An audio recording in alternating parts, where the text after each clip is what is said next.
Video walkthrough on Forest River Alpha Wolf. We'll start in the back. You are pre-wired for a backup camera. It does not have a backup camera, but you are pre-wired for one.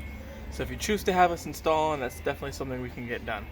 It does use power from your marker lights, so the running lights on your tow vehicle would need to be on to turn the camera on. Bumper caps, these come off. That's gonna be the best spot to store your sewer hose. This folds down, 200-pound limit, including spare tire, so a little bit less than 200 pounds you can put on the rack. You just pull this pin right here, pull this pin out right here, and then it'll fold down. Got your exhaust, intake for airflow. That thing up there is your exhaust for your fridge. That's just for airflow. Keep it clean. That's all you gotta do. Every once in a while, even take this cover off, clean back there.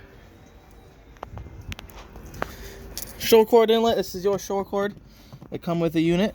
It's 30 amp, and they're usually around 25-30 feet long. And right above that, you have cable and satellite hookup right there. Right down here, you got a dump for a second gray tank. So this will usually just be like the kitchen sink.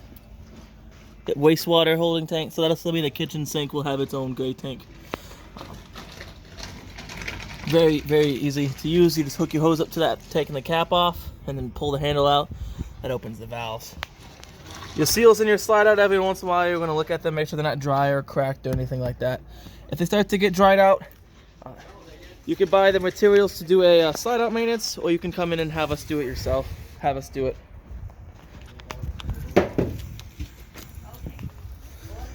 Right over here, if we can crawl up underneath there, right over there, that blue drain, that's your drain for your fresh tank, your onboard fresh tank. I always recommend draining it after every trip. You don't want water to sit in there, it'll start to get stagnant. Here's your main areas for dumping. This is going to be your gray tank, this will be your black tank, so sewage. And then I always make sure, before I take the cap off, that my handles are all the way closed.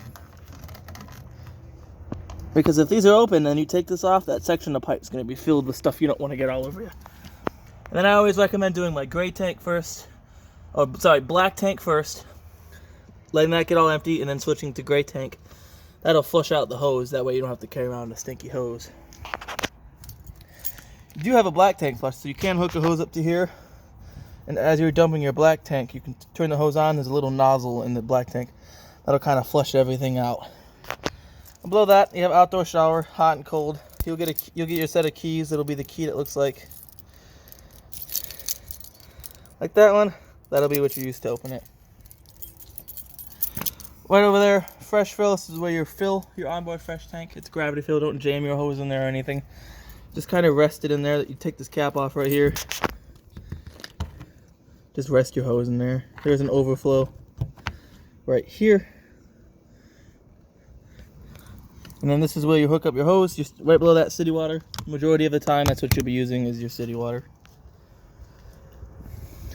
Nice pass-through storage here with some backup cranks. So you get a manual backup crank for your tongue jack, and then one for your stabilizer jacks. That'll hook into the end right there.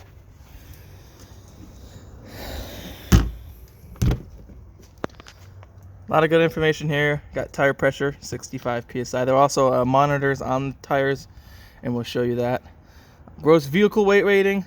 That's the most this trailer will ever weigh, with max cargo carrying capacity, max tanks full, max occupancy.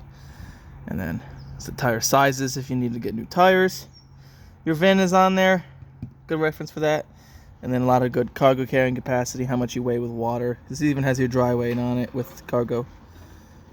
There you go. Going up front, you have dual 20-pound cylinders. They are filled, so you don't have to worry about taking this to go get it filled. And then you have this automatic changeover regulator here. Whichever way that is pointing, it's going to pull from that tank first. If this one were to get depleted and this one were to be on, there's a little diaphragm in here that'll open up and automatically switch to pulling from this tank. However, this doesn't rotate, indicating it's switched to a tank it's pulling from. So keep that in mind.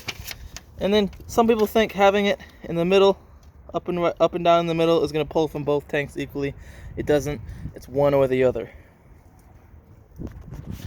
Then you have a Group 24 RV Marine grade battery. In the winter, I recommend taking your battery completely out, storing it somewhere warmer than being outside. If it's going to be a long time between trips, I recommend disconnecting the negative lead, which is your black one, off the battery to keep anything from using it when you're away. Then you do have some docking lights, light switch here, some LED lights. Get your power tongue jack. Beats cranking every day of the week. It's a little bit light. Might be hard to see. Yeah, very hard to see because it's so bright out. And this is where you put, let's see if I can get it open, spot for a manual crank for your tongue jack, and that crank is in that compartment. Moving along. Right here, pre-wired for solar. So if you want to buy the Furrion kit, you can plug that into there, and all that does is trickle charge your batteries. Other side of the storage, with a light here, another light up over there. Make sure you turn these lights off when you're stepping away or storing it, because those will use your battery. That's why I recommend disconnecting your battery between trips, because you might forget a light and then you come back to a dead battery. Then you have power tongue jacks. Fronts work the same as the back, so we'll just demonstrate the front ones. Extend and retract. See how one will start going, we feel the other one. Then the other one will start to go. That's going to allow them, if they're getting on an uneven surface, it won't tip the camper up in one direction. So the other one's touching but not lifting, then the other one goes.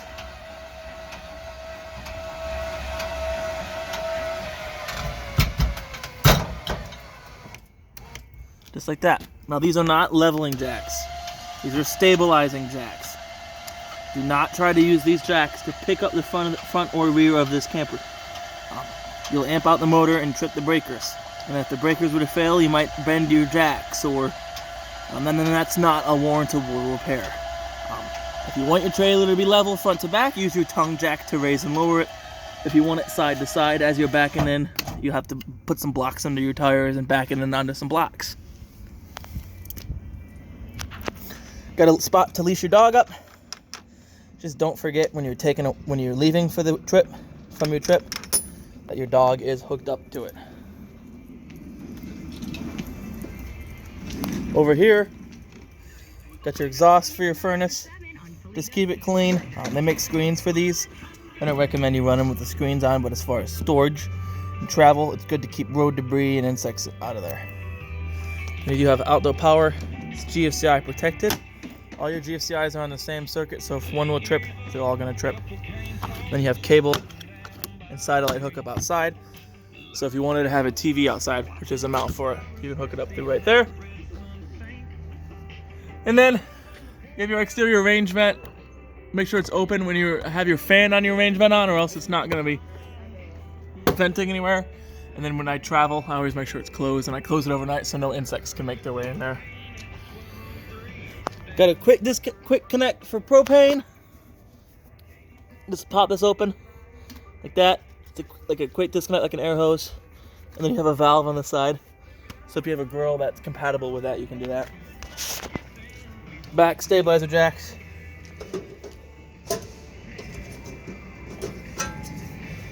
Water heater. These are pretty easy to use. Besides having your anode rod in there, it's all set up for you guys to be able to use it. First thing to do is make sure this gets put in there. So going in there, I start it by hand because it's a little end heavy, so you gotta get started by hand. Once it's started by hand, I use an 1 1/16", and that's the size this is. Socket with an extension to tighten it down. Now I don't over tighten it because I need to be able to get it off, but I tighten it enough so it won't leak around the edges. Once that's in, as soon as you hook up water, whether it be from your fresh tank via your pump or your city water via city water pressure, this will start filling up. Once it's filled up, you can turn it on. If you want it on electric, you gotta turn this switch on out here on, and then gas, the switch will be inside. And then other than that, before you guys take that anode rod out to drain it, and I recommend draining it after every trip. If it's going to be a while before you use it again, you don't want the water to sit in there. Just like your fresh tank, it'll get stagnant.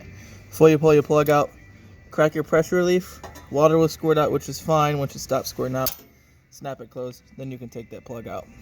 If you neglect to do this first, you're going to get a hot bath. And then if you want your water heater to last a long time, clean it often. Clean in there often. Clean up there often. Wipe everything down. Keep sawdust and any debris that might rattle loose, or spider webs, anything that makes their way in there, clean it out of there. I recommend cleaning it 4 times a year, every 3 months. That's pretty much it for the exterior of the unit. We'll make our way onto the inside.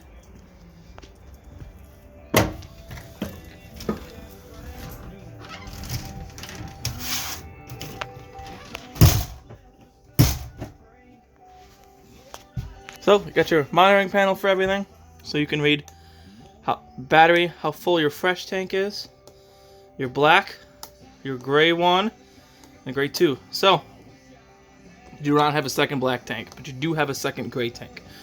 So black one and gray one are going to be for your bathroom. Gray 2 is going to be for the galley tank, which is what that other drain we saw in the back. That'll just be for the kitchen sink. Then you have controls for your water pump, on or off, and then water heater on gas. If you want electric, that switch outside needs to be on. You got inside LED, which will do LED above the slide out, outside, which does your awning LED. The blue one on the awning. Living room lights does the living room lights, and then kitchen lights will do those lights in the corner by the kitchen. Controls for your slide out, in or out. You know when it's out because it'll make a noise. And then awning, extend and retract.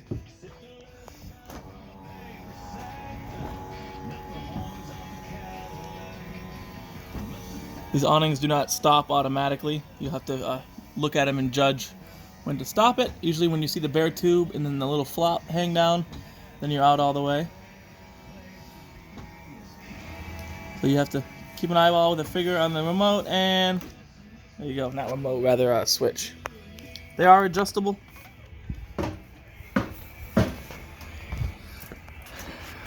All you do, grab here, you can slide it in. You see how it got closer, how it's pitching the end down, and you tighten that knob up. That's so if you're getting a little bit of rain, you can have water pitch off into the corner rather than all the way along the edge. If you do start getting high gusts of wind, a little heavy rain, roll your awning in. You don't want the wind to take it up and pull it away from you. And then if you roll it in wet, as soon as you get the chance to, as soon as it gets sunny out, roll it back out, let your awning dry off.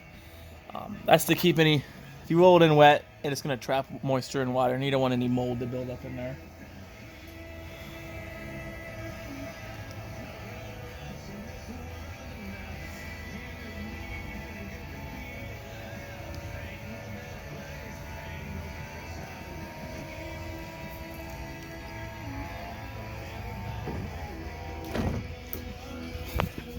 Very easy right there. And then right above that, how convenient, all in one spot, your thermostat. So you just tap this. First thing it'll ask is your modes, auto, high, and low. Auto is going to default to whatever temperature you have it set at. Once it reaches that temperature, your AC will shut off, or furnace. It'll shut off, and then cycle on and off to help regulate whatever temperature you have it set at. If you have it on high or low, it's just going to keep running. I don't usually recommend doing that for too long, because if you're running your AC on high, at the highest setting, and you have it, if you have it, it's 90 degrees and it's 80% humidity outside, it's going to freeze up, because it won't shut off to help prevent that, and then you'll have to wait for it to kind of thaw out before you can run your AC again. So go back to auto, hit it again, so you have your AC. So the next thing will be AC. Your AC goes all the way down to 55, so that's pretty dang cold. 55. And then if you hit it again, it goes to your furnace, and then your furnace goes all the way to 90. And the only other thing I like to tell people about these, they can be a little finicky if you accidentally hit up and down at the same time. It switches to Celsius. Just hit up and down this again, and then it switches back. So we'll start in the bedroom. Work our way up front. Dual lights over the bed. Light over here. All the lights in the bedroom are just controlled by clicking the light itself. Dual USB ports in and outlet over there. Same deal over here. Then right here should be a emergency exit. Super simple to use. Lift this up right here. Push out. You can use it as a regular window like that. If you need to escape, you push this all the way out. Grab this, pull the screen off, and then jump out the window. And if you forget, it's all printed there.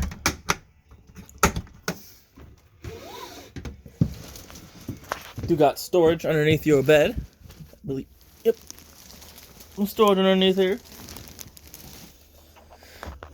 As well as a spot to mount a TV. Power and cable hookup right there. And then a sliding door for your bedroom. The button's closed, or open rather. Slide it, good to go. And then definitely, before you travel, make sure it gets re-snapped open, because you don't want this door to be swinging all over the place when you're going down the road.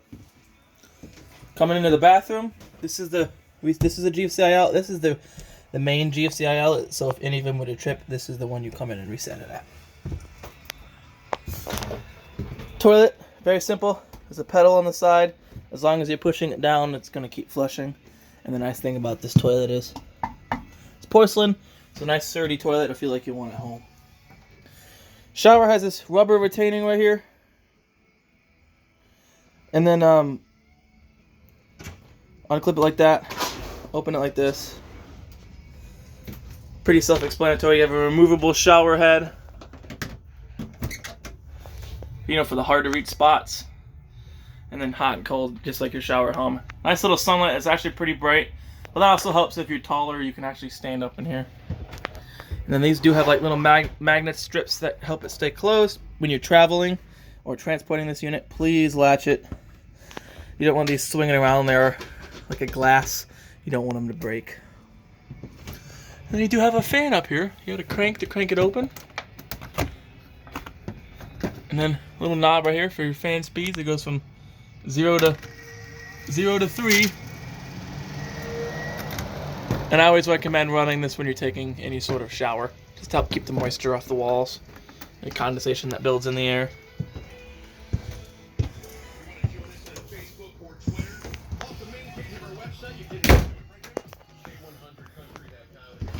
Moving it over here. 2 more USB ports. Another mount. So you get a TV that fits this mount. You can hook it onto here. If you wanted to, you can unhook it for the mount and then carry it outside, because that other outside mount is just like this one. As well as auxiliary satellite and then TV.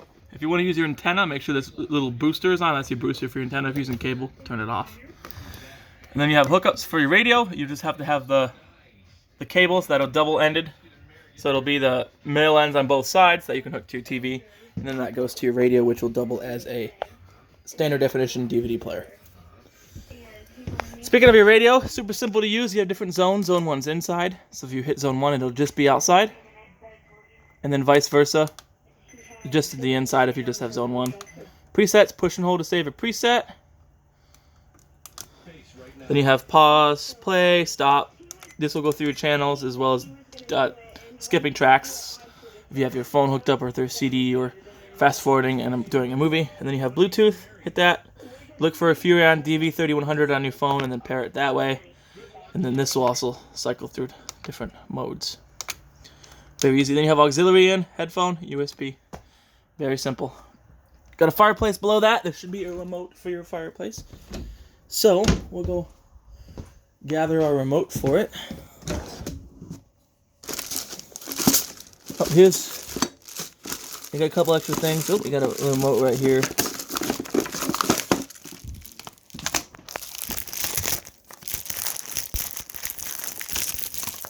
Oh, cool. Yeah, you do have a couple extra things here. Towel rack, and toilet paper roll holder. and a bunch of manuals. I'd encourage you to read through some of those manuals. It just helps you with stuff that maybe I didn't have time to cover. That fireplace, you got a remote on or off right here. Ooh, you know what? If I'm correct, since this is an Alpha Wolf, you should have, yes, a switch right here. So this switch right here, if this is in the up position, it's going to allow you, if it's in the down position, it's going to allow you to use your fireplace. If it's in the up position, it's for, see, down fireplace. If it's in up position, sorry, getting a little confused here. Forgive me. Down on that switch right there is going to divert power to your microwave, as you can see. Microwave's on. If you hit it up, it's going to divert power to your fireplace. And that's because this is a 30 amp, so you can't run both at once. So they make you choose.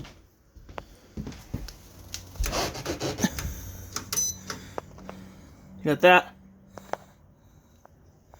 Remote can be a little finicky sometimes. Might need to make sure it gets put a battery in there for you. But all the controls you can control from here, you can control from your remote. Right here, flame. This changes the level of the flame. This changes low heat, high heat, no heat, temperature of heat, and then a timer. Very simple. And then we'll put your remote in this compartment so it's right next to the fireplace so you know where it is. 2 more USB ports there. There's that switcher I was talking about, up for fireplace, down for microwave.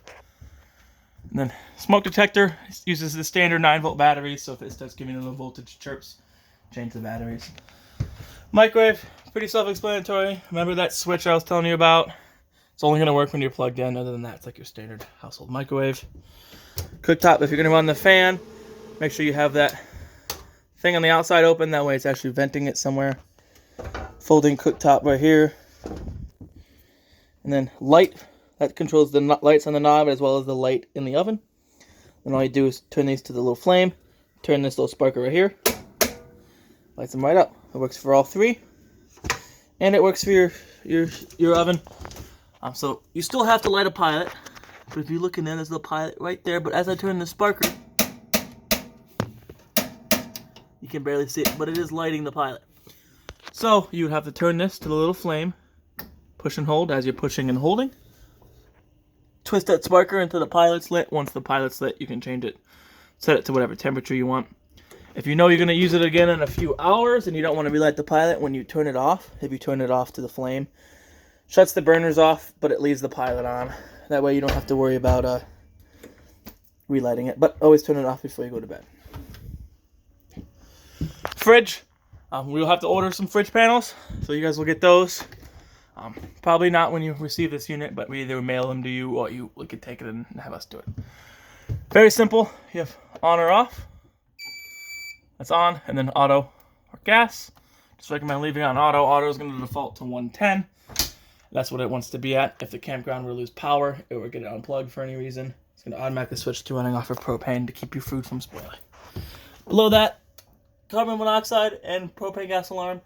That's hardwired to the 12-volt system, so there's no batteries you have to worry about changing. However, they still will give you some low voltage trips if the battery up front starts dying. To the right of that, breaker box. All your breakers for your 110, all your fuses for your 12, so you have all 15s and 2 40s. I recommend carrying some spare fuses with you, just in case. You have a nice big pantry here with a light.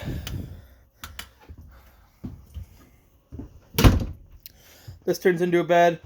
All you do is pop them legs out of the table, rest the table down here. Then use the back cushions and lay them on there. It's going to create a platform to sleep on. Couch turns into a bed. All you do is remove these side cushions. Then it's a jackknife, so you pick up underneath.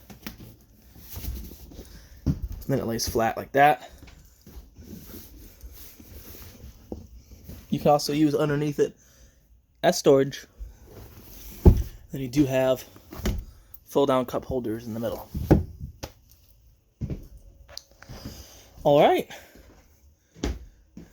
That pretty much concludes the virtual tour of your Forest River Alpha Wolf. I hope you guys really enjoy it. Get lots of good use out of it. All right.